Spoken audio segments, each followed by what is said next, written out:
ఈరోజు ప్రధానంగా మనం ఈ ప్రెస్ మీట్ పెట్టడానికి కారణం ఏంటంటే ఎలక్షన్ రిజల్ట్స్ వచ్చేసిన తర్వాత రాష్ట్రంలో చాలా ప్రాంతాల్లో అక్కడక్కడ కొన్ని రాజకీయ పరంగా కొన్ని కేసెస్ రిపోర్ట్ అవుతున్నాయి. మీరు చెప్పిన దాన్ని బట్టి ఇక్కడ ప్రజలకు అటువంటి సంస్కృతి లేదు. రాజకీయంగా ఎవరు కూడా ఓటు వేసేంత వరకు అలా ఉంటారు, కానీ తర్వాత అందరూ కలిసిమెలిసి ఉంటారని మీరు అంటున్నారు. చాలా మంచి పరిణామం. కాకపోతే మనకి ఇదే జిల్లాలో ఇదే సబ్ డివిజన్లో అక్కడక్కడ మేము చూస్తున్నాము, ఏదో శిలాఫలకాలు డ్యామేజ్ చేయడము, తర్వాత కొన్ని టార్గెటెడ్ పర్సన్స్ మీద ఏదైనా చిన్నగా దాడి చేయడము, చిన్న చిన్న మాటలు అది చిలికి గాలివాన అన్నట్టుగా వాళ్ళని తిట్టుకొని రాత్రి వాళ్ళ ఇంటి మీదకి పోవడము, రాళ్ళు వేయడము, ఇట్లాంటి కొన్ని సంఘటనలు జరుగుతూ ఉన్నాయి. సో అది అంత కరెక్ట్ కాదు. గతంలో ఒక ప్రభుత్వం ఉన్నప్పుడు కొంతమంది కొన్ని చూసుంటారు. ప్రభుత్వం మారింది కాబట్టి వెంటనే మళ్ళీ మేము పవర్లోకి వచ్చాము, మేము కూడా మళ్ళీ వాళ్ళ మీద మా పైచేయి మేము మా ఆధిక్యతను మేము చాటుకోవాలనే ప్రయత్నం చేస్తారు. అది సర్వసాధారణం. కాకపోతే ఏదన్నా చట్ట పరిధిలో చట్టానికి లోబడి మీరు ఏం చేసినా బాగానే ఉంటుంది. కోర్టుకు పోవచ్చు, కోర్టుకు పోయి స్టే ఆర్డర్ తెచ్చుకోవచ్చు. మీ స్థలాలు కబ్జా చేశారని మీరు అనుకుంటే అది కూడా మీరు కోర్టులో పిటిషన్ వేసుకోవచ్చు, కంప్లైంట్ ఇవ్వచ్చు. మా దృష్టికి తీసుకొస్తే తప్పకుండా దానికి చట్టపరిధిలో మేము ఏం చేయాలో అది తప్పకుండా చేస్తాము. ఒక పార్టీకే చేస్తారు, గతంలో వాళ్ళు ఉన్నారు వాళ్ళకి చేశారు, ఇప్పుడు మాకు చేయాలా, ఇట్లా అనవసరమైన అపోహలకు ఏం పోతుంది. నిజాయితీగా పనిచేస్తారు పోలీసులు ఎప్పుడు కూడా. మా సిఐ గారు కానీ, ఎస్ఐ గారు కానీ, స్టాఫ్ కానీ. మీకు ఏదైనా ఇబ్బందులు ఉంటే మా దృష్టికి తీసుకురండి. తప్పకుండా అందరికీ న్యాయం చేసే ప్రయత్నం మా వంతు చేస్తాం. అంటే అందరికీ ఎట్లా చేస్తారు సార్ అని మీరు అడగచ్చు. న్యాయం ఎప్పుడు ఒకవైపే ఉంటుంది. ఎవరు కరెక్ట్గా చెప్పిన దాంట్లో న్యాయం ఉంది అనిపిస్తే అటువైపు మేము ఆ దిశగా ఇన్వెస్టిగేషన్ జరుగుతుంది.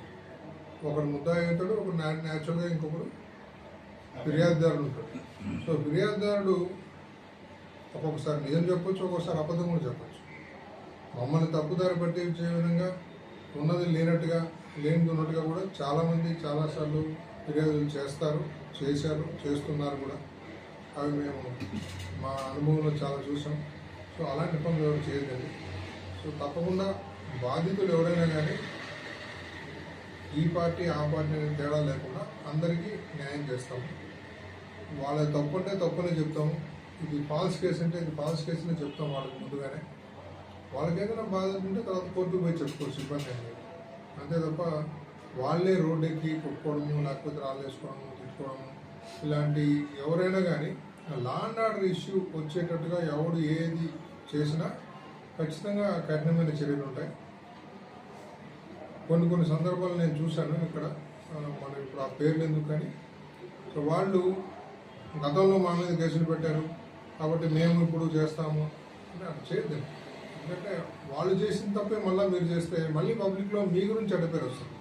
సో దయచేసి ప్రభుత్వానికి కానీ లేకపోతే ప్రజల దృష్టిలో కానీ మీరు చెడ్డ పేరు తెలుసుకునే ప్రయత్నాలు అయితే చేయొద్దండి. అందరూ సమయం పాటిస్తే కొంతకాలం టైం తీసుకుంటుంది. ఒక గవర్నమెంట్ చేంజ్ అయ్యి ఇంకో గవర్నమెంట్ వచ్చింది కాబట్టి న్యాచురల్గా కొంత ఇదంతా అడ్జస్ట్ కావడానికి మేబీ 1 or 2 months టైం పడుతుంది. అంతవరకు కొంచెం మాకు కోఆపరేట్ చేస్తే ప్రధానంగా పేద ప్రజలకి వాళ్ళకేం సమస్యలు లేకుండా చూడాల్సిన బాధ్యత మా మీద ఉంటుంది కాబట్టి సో వాళ్ళకు మేము ఎక్కువ టైం కేటాయించడానికి మాకు అవకాశం వస్తుంది. లేకపోతే 24 గంటలు ఆ వచ్చిన రౌడీ షీటర్స్ ఆ వచ్చిన వాడే మా దగ్గరికి వస్తూ ఉంటే పదే మరి వాడిలో ఎందుకు మార్పు రావట్లేదో, లేదా మేము ఇచ్చే ట్రీట్మెంట్ ఏమైనా తేడా ఉందో ఒకసారి ఇద్దరు ఆలోచన చేసుకోవాల్సిన పరిస్థితి వస్తుంది. సో అదొకటి ప్రధాన కారణం. 2, మీరు అన్నట్టుగా ట్రాఫిక్ సమస్య ఒకటి ఉందన్నారు బీకోట్లో. మీరే కొంతమంది చెప్తున్నారు బైపాస్ రోడ్డు వస్తే కానీ అది సమస్య తీరదని చెప్పి. అది ప్రభుత్వం వాళ్ళు చూస్తారు దాని గురించి. మా పరిధిలో ఉన్నంత వరకు ఇప్పుడు కొత్తగా ఎంబీ యాక్ట్ వచ్చింది. గతంలో ఉన్న ఫైన్స్ కంటే కూడా దాదాపు అన్నీ కూడా 10 రెట్లు పెంచారు. ఉదాహరణకి 500 రూపాయలు వేయాల్సిన ఫైన్ ఈరోజు 5,000 చేశారు లైసెన్స్ లేకపోతే.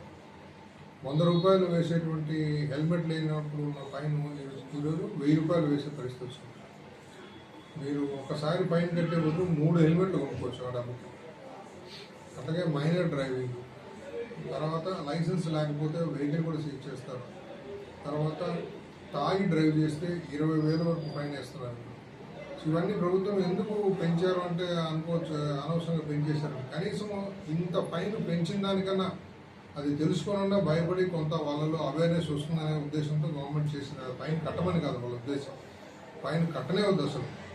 నువ్వు హెల్మెట్ కొనుక్కుంటే మాకు బాధ లేదు. నువ్వు హెల్మెట్ పెట్టుకోవడం వల్ల రోడ్ యాక్సిడెంట్స్ వల్ల కూడా అతను ప్రమాదకరమైన పరిస్థితి నుంచి కొంచెం తప్పించుకోవడానికి అవకాశం ఉంటుంది. లేకపోతే కింద పడంగానే హెడ్ ఇంజరీ అవుతుంది. హెడ్ ఇంజరీ అయిన తర్వాత మనం ఎవరైనా చేయలేము.